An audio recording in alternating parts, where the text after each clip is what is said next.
Hello all, welcome back. Motorola G64 5G phone being unboxed here. In the box, we have an 8 GB and 128 GB variant being in mint green color.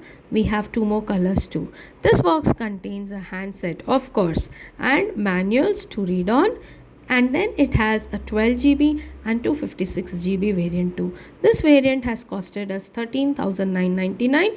A SIM tool, a type C cable, and a 33-watt charger is available in the box. This phone has MediaTek 7025 processor with gaming and the performance being absolutely nice for this budget friendly series.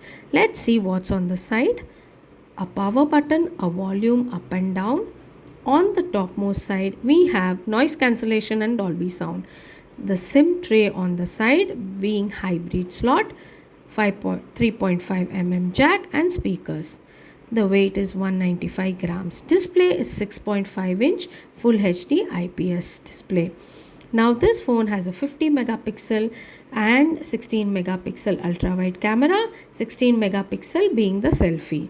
Do comment below which is your favorite phone. If you haven't subscribed, subscribe and follow and share with your friends and family. 6000 mAh battery is amazing in this phone if you are looking out for a battery performance and everything in a budget friendly series.